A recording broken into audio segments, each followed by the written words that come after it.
Bonjour chers frères et sœurs. Aujourd'hui je voudrais vous parler d'un pasteur évangélique qui fait beaucoup parler de lui, notamment en Afrique, et qui est visionné des millions de fois par notamment les pasteurs africains, les membres des églises africaines, mais aussi bien sûr par nombre d'occidentaux. Cet homme, ce pasteur, prétendu pasteur, non seulement fait des vidéos d'enseignement, mais écrit des livres d'enseignement. Et j'aimerais attirer votre attention sur ce pasteur, non pas pour le bien qu'il représente, mais pour le mal qu'il fait, pour être très clair. J'ai donc discuté avec l'un des membres de son église et j'ai lu l'un de ses livres. Il s'agit du pasteur Karambéry d'Afrique. J'ai lu son ouvrage qui s'intitule « La direction divine et les lois spirituelles du succès ».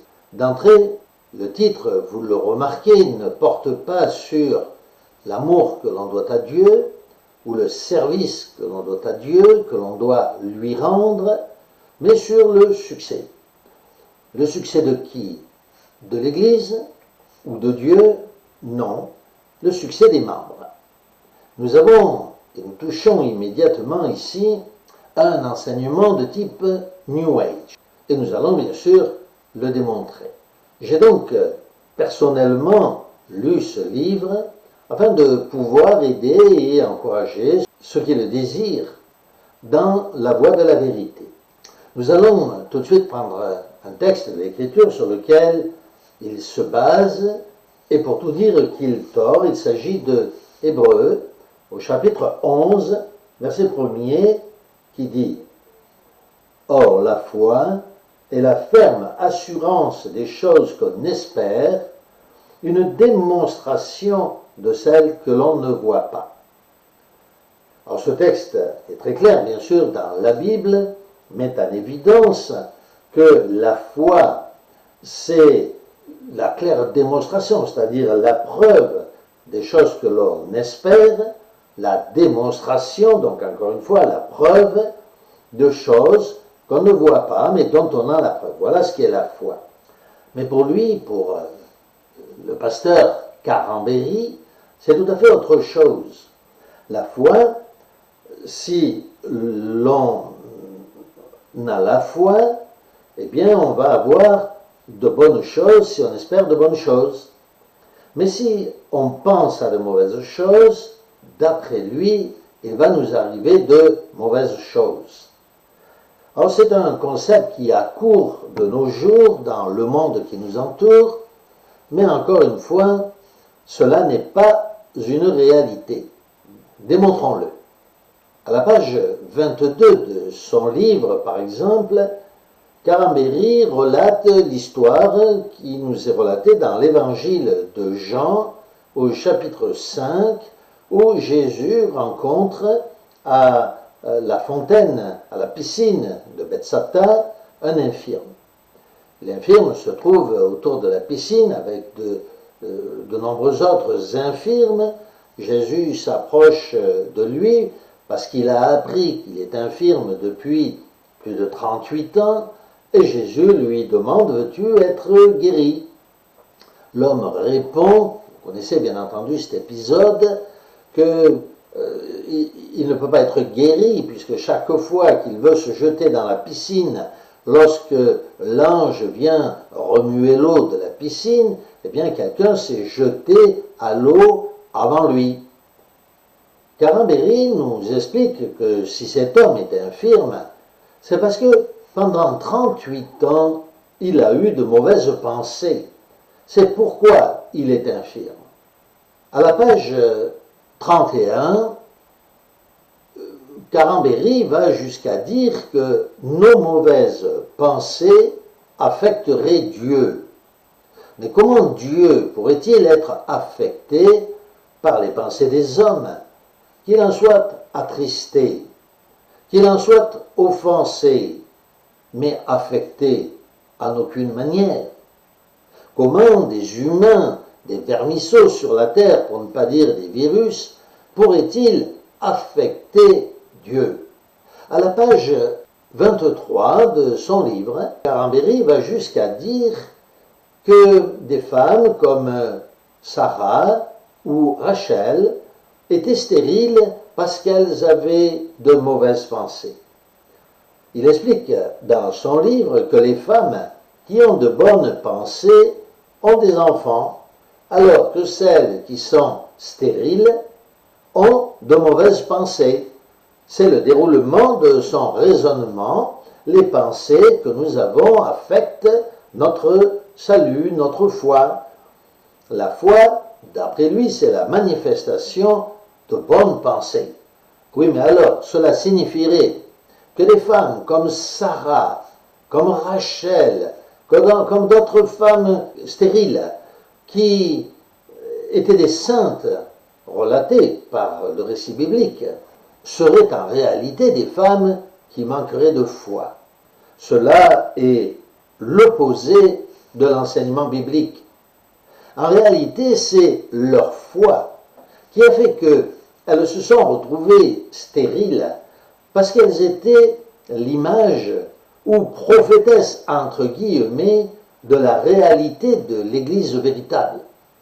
En effet, l'Église véritable est restée stérile pendant bien longtemps, avant d'avoir des enfants.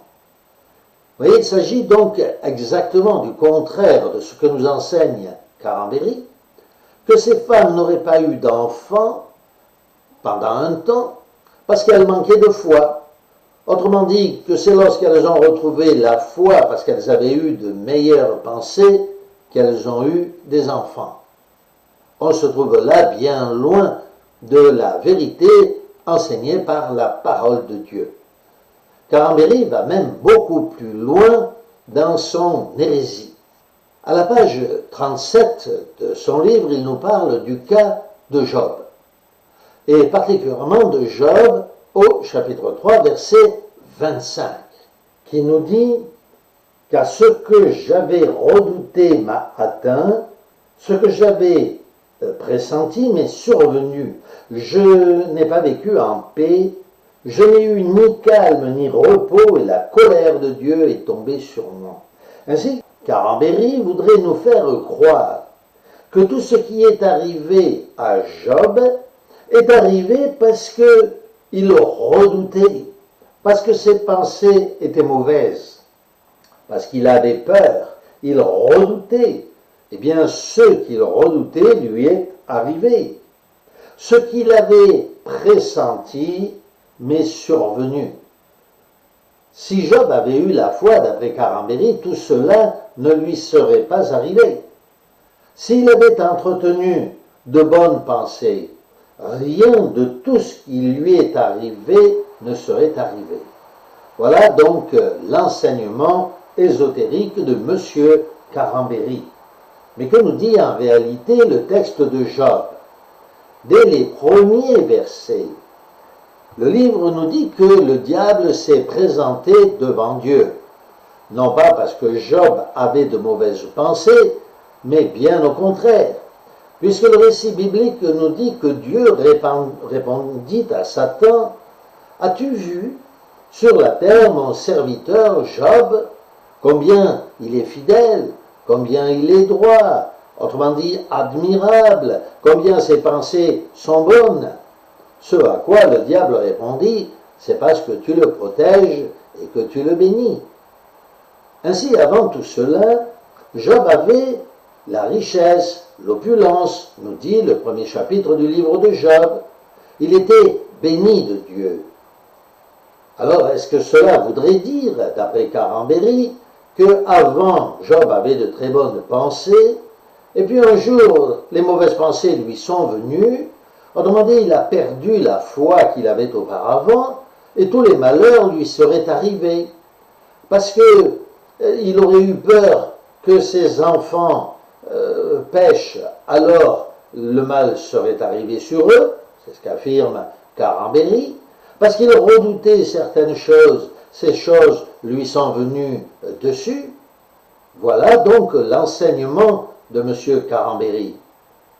Comme je le disais donc précédemment, c'est exactement l'opposé de ce que nous enseigne la parole de Dieu dans le livre de Job, à savoir que c'est le diable lui-même qui a déclenché tous les malheurs sur la tête de Job, parce que justement il voulait anéantir sa foi. C'est le diable qui fit mourir ses enfants, non pas parce que Job manquait de foi, mais parce que le diable voulait lui faire perdre la foi. Job a été atteint par la maladie, non pas parce qu'il redoutait la maladie, mais parce que le diable lui a projeté la maladie dessus. Et tant d'autres choses encore. Ses maisons et ses biens ont été pillés, non pas parce que Job redoutait de perdre tout cela. Le récit de Job nous dit qu'en aucune manière il n'était même affecté par la perte de ses biens. Pas plus que les premiers chrétiens qui disaient d'ailleurs eux-mêmes qu'ils se réjouissaient de la perte de leurs biens sous le coup de la persécution. Vous voyez donc que la parole de Dieu nous enseigne que tout ce qui est arrivé à Job est arrivé parce qu'il avait au contraire la foi. Et parce que le diable voulait lui faire perdre cette foi. Il voulait abattre Job. Et c'est pourquoi le diable s'y reprend à plusieurs fois, se présentant devant Dieu 2 fois différemment, pour la première fois perdre les enfants et les biens de Job, et la deuxième fois perdre Job par la maladie et la souffrance. Vous voyez comment on peut tordre le sens complètement de l'Écriture. Par exemple, c'est nous qui soulignons, et nous citerons pour cela le cas de l'apôtre Paul, qui, à l'opposé de l'enseignement de Carambéry, affirme dans Romains, au chapitre 7, verset 19, « Le mal que je ne veux pas, c'est celui-là que je pratique. » Cela ne voulait pas dire, vous voyez, que parce que l'apôtre Paul entretenait de mauvaises pensées, que le mal venait sur lui, mais tout simplement parce qu'en tant qu'humains, nous ne voulons pas faire le mal. Nous sommes des chrétiens, nous voulons faire le bien, et pourtant, c'est le mal que je pratique. Alors voyons, comme le dit l'apôtre Paul, en réalité, il voudrait faire le bien, et voyez, ce n'est pas le bien que nous faisons. C'est le contraire exactement de l'enseignement de M. Carambéry. Ce livre, comme je le disais, n'est rien d'autre qu'un livre inspiré par des esprits démoniaques, ces mêmes esprits qui inspirent la pensée du New Age. Je vous rappelle le titre de ce livre, « La direction divine et les lois spirituelles du succès ». Je vous encourage à vous détourner de ce type d'enseignement, de lire plutôt des livres, des ouvrages qui vous enseigneront la voie du service de notre Dieu Tout-Puissant, de notre Créateur et Seigneur Jésus-Christ. Étudions comment servir Dieu, ce qui lui est agréable, ce qui lui plaît, et détournons-nous allègrement, rapidement de ces enseignements qui nous dirigent vers notre propre personne. Nous ne sommes pas les adorateurs de nos propres âmes, mais nous sommes les adorateurs de notre Dieu, et c'est notre Dieu que nous désirons servir. Et si nous sommes persécutés, si nous rencontrons des oppositions de la famille, de nos amis, du gouvernement, ne pensons jamais que c'est à cause de nos mauvaises pensées, mais bien au contraire parce que nous sommes bénis par Dieu qui, comme le dit l'Écriture, Saint Paul dans l'Écriture, attend cette persécution.